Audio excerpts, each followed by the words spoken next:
Hello, Paul Maheke. Very nice to meet you today. We encountered to propose a discussion around Bruce Nauman, speaking about the archive of the future of Bruce Nauman on the occasion of the exhibition which will happen in Venice called Contrapposto. We did send you the whole exhibition, which is a premiere, so you could react and you could also say if you were interested or not, and you choose one work specifically to introduce you. So you're an artist who works with different, mainly for me as a performance, but also some video and sometimes some objects.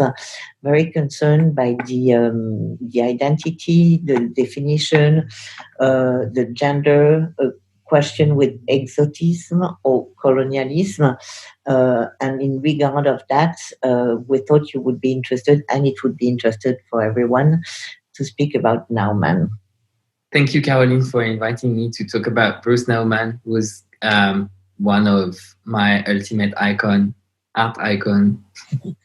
The work you propose to speak about, which is a very early work from 1968, walking in an exaggerated manner around the perimeter of a square.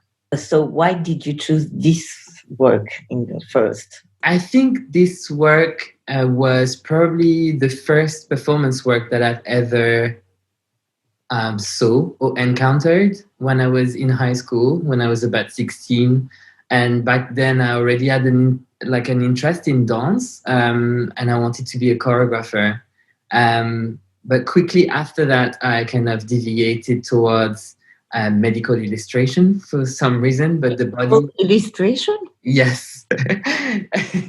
Because I think the body was always an interest of mine. And so that's how I encountered the work of Bruce Nauman.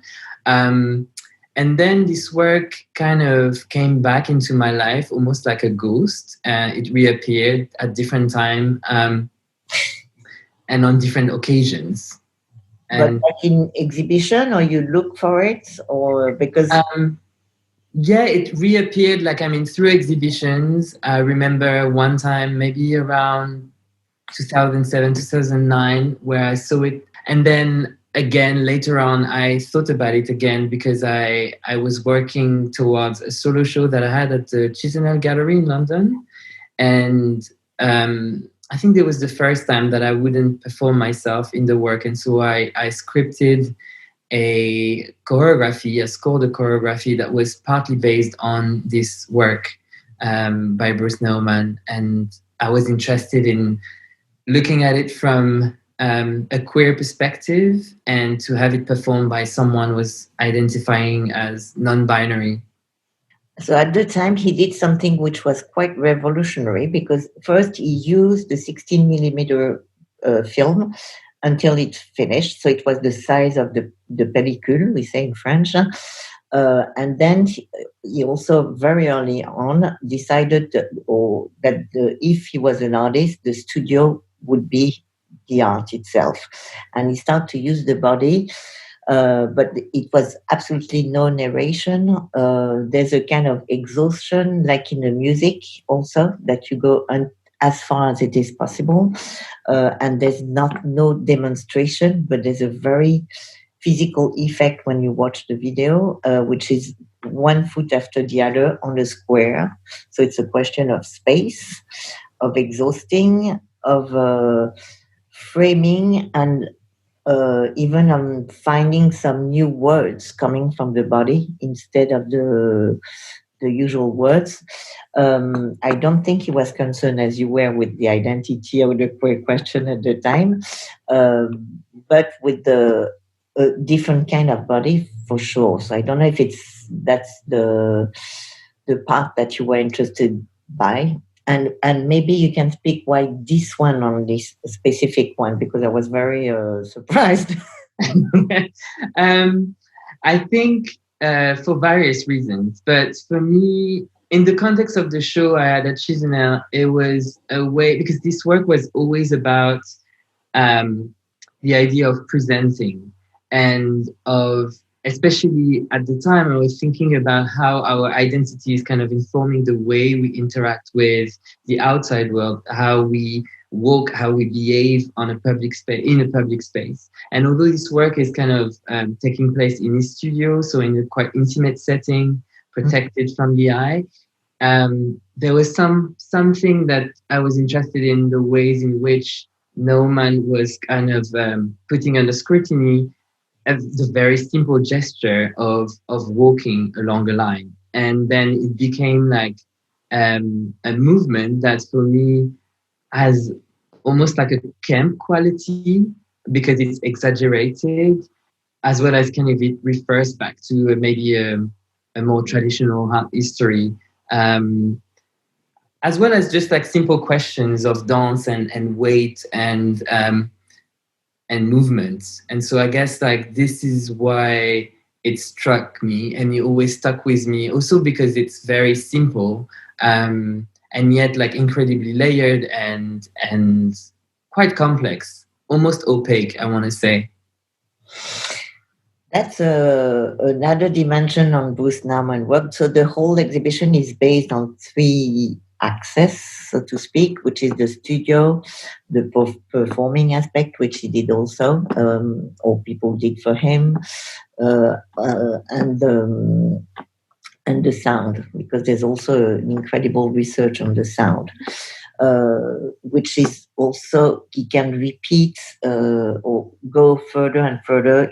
The theme needs to go until the end in a way, which he did, of course, with Contrapposto, because he did the first performance in 1968, and did new works based on a kind of a revisited access since 2016, and is in a way like in the primitive time when the human just start to know everything by touching the body, or imagine in the primitive time in the caves how it was to recognize to be standing or to represent standing, and it's a very sculptural, but now it's the body itself that becomes a sculpture. So for me, it goes beyond in terms of philosophy.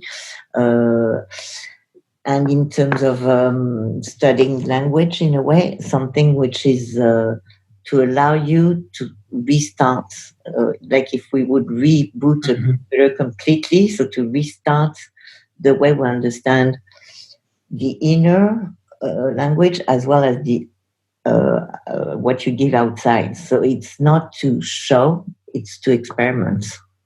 Exactly. And something that felt also important is almost less about the movement and more about the practice. And I guess like that's also a question that I have in terms of how do we exhibit, how do we show a practice, how do we let things open so that they can reach an end somehow of their own.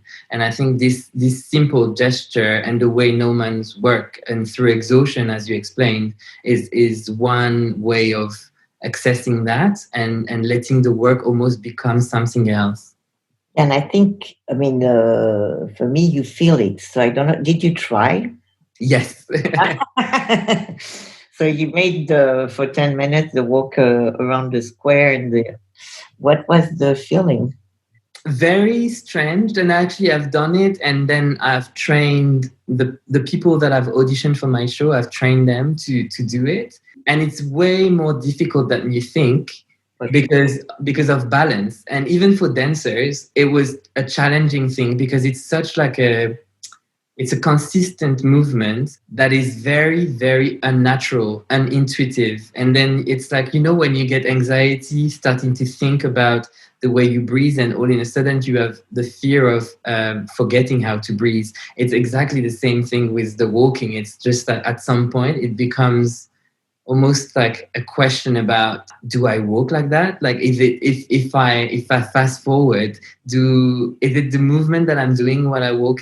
And then it informs your perception of just, this very simple gesture again, that has a grounding in something that is way more emotional, I guess, and complex. Nauman speaks himself about that, regarding that period, that he doesn't want to satisfy, but to put someone in between, so to speak. And for me, it's very much that, but something to allow yourself to think instead of behave, as we built. It's like unlearning and undoing, and by doing it, you undo it. It's and that's why it's so complex and interesting. And for me, that's where I think I read it, or I wanted to read it through my interest in queerness, for example, and not as a subject, but again as a practice.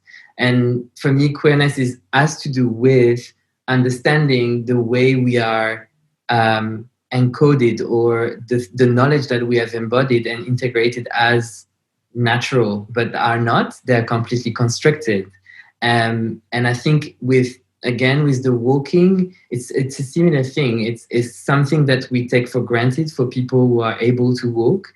It's like almost an automatic thing, and you don't necessarily question the way you walk. But then if you think about, I don't know, the voguing scene, like the ballroom, where walking is actually studied in order to access what you want to convey, what you want to kind of communicate. And so the body language is extremely important. And I think, especially if we look at masculinity, this work is very much about that, just with the frame, the square, this man walking in a t-shirt and a pair of trousers, and yet there is something that kind of starts to twist and to shift because of the repetition, because of the exaggeration. I also like the fact that he is as he is. So at the time and today, he has a wedding ring. He has a wedding ring. He doesn't set up. But I think it's interesting, the question you're raising, to unlearn as a queer, or all those questions. There's a lot of question about how we lock ourselves in. We make our own prison. In identity, and obviously in the LGBT questions, in fact, to allow yourself to exist in a different way than what you're supposed to be. It's a very, very heavy question today. And also including what we've been living, which is about the to be locked down. Personally, I've been thinking a lot of Nauman being free in a jail, in a way. I think that's true. I didn't think about him in relation to the lockdown, but weirdly enough, the first show that I saw after the lockdown here in the UK was a Nauman show, and it speaks directly to this idea of the body being constrained by external forces in a way, and how you work around that in order to create like a form of beauty. It sounds very romantic, but in the end, it's also about that. I went to incredible colloque for 4 days organized by Paul B. Preciado, where a lot of, I'm sure you know what he writes. So there were a lot of questions of how to share, or how to be with the others to change the others. So a bit how to free yourself to exist, but also how it might be more political to address the others today, which is the moment after. And what you do is often public. So there's two aspects, because in Nauman it's really locked, but he offers the experiments. As the performance, he offered the rules how to make it yourself. You can. I hope in the exhibition people will try for themselves in the space.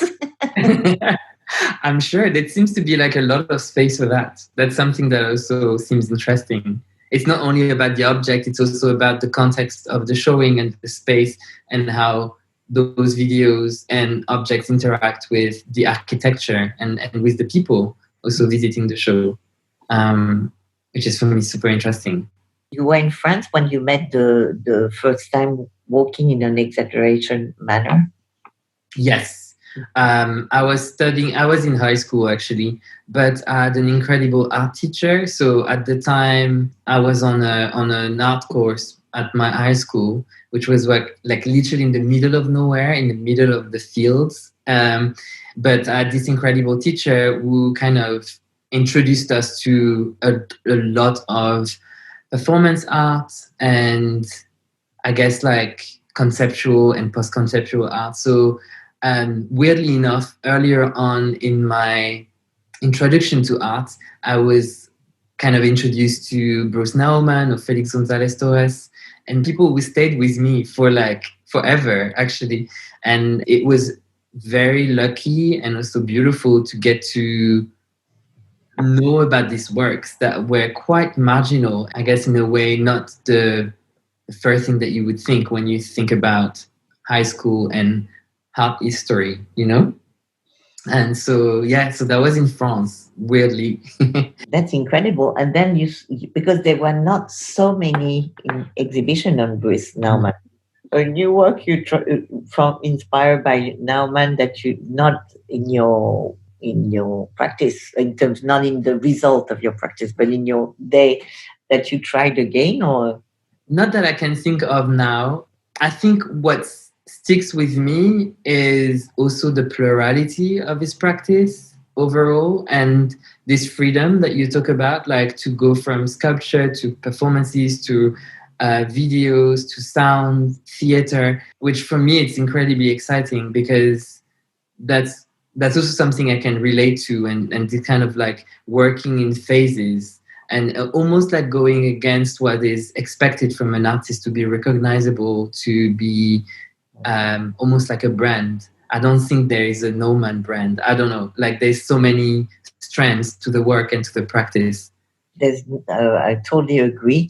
And yourself, you had a lot to make your own life, including changing country, including be gay, which I guess is easier than some other generation. So even before authorities, I think yourself as an artist or as a human being. Definitely, and that's also why I think it was impossible for me to be something else than an artist. Although in my family, there was no one who had like an artistic background, and actually, like, I don't know how I had this obsession about art and becoming an artist. And I think it's partly about what you explained. It's because I got to set the rules. I got to define what is my world in a way. I got to decide how I want to exist and how I want this work that I'm producing to exist in relation to my life. And in my case, I think my work is extremely close to my experience in the world. And it might not be obvious when you see the works, but it's often completely tied into the way I live. And also that's why even as an artist, I tend to explore different things and not really be able to stick to one thing. So everything is always in movement. And all of those forms and works that I'm creating, they all coexist in this ecosystem that I created, but they're not necessarily harmonious. You know, I'm not trying to be cohesive. It's very important for me to kind of remain as organic as possible in terms of my thinking process. The fact that the process is the result. Mm-hmm. It's not something with an object. It's not about a physical exchange. And that I think it's absolutely super important too. And for me, one of the first to do as far that thing. No, you're right. And again, I think going back to this idea of exhibiting a process and of this process being almost like a never ending thing. So revisiting the works, also revisiting past works and kind of like re-articulating them, repurposing them in another context, like 10, 20, 30 years after. And I think this is beautiful. And this is often something that contemporary art is a bit afraid of, and this obsession of the new thing. And I think sometimes it's also good, and especially in that time of being locked inside, it's maybe a perfect time to start to look back and value that, and value this kind of like breaking away from this understanding of time that progress is always ahead of us. Maybe progress is behind. And as you described Nauman, you know, it's kind of like an artist for the future, and yet he belongs to an older generation. Do you work with sound? Well, I know you work with sound. Which way, or Which way is there any influence on that side, or which way did you find your way with the sound? Sound was always something important to me in my life before it became important in art. I think I'm someone extremely sensitive to sound, and my body reacts to sound like very strongly. And so that's why at first I wanted to become like a choreographer or a dancer. Then I forget about it, and then I ended up using dance again like 20 years after. So usually in my practice, sometimes I work on the sound myself, but most of the time I'm interested in bringing in other people because it's something that is also in what you were saying, this kind of porosity to the world, like acknowledging that the people who are surrounding me are also the people who are making the work. So I've collaborated with my little brother, who's a musician, on several occasions. I've collaborated with a DJ called Kizzy, who's become like a long-term collaborator, as well as an artist based in London, Sophie Mallet. And with them, we've worked on different occasions and in very different ways. But for example, Sophie is the one that is kind of like classically trained to composition. And in one of the performances that I got, I was interested in kind of creating a sound that would be self-generative. So she created this composition with two tracks that, with repetition, were superimposing themselves at different level and on at different times. And so it created like this auto-generative, endless soundtrack, which is a form of exhaustion as well. This kind of like repetition up until the moment that the thing is becoming something else.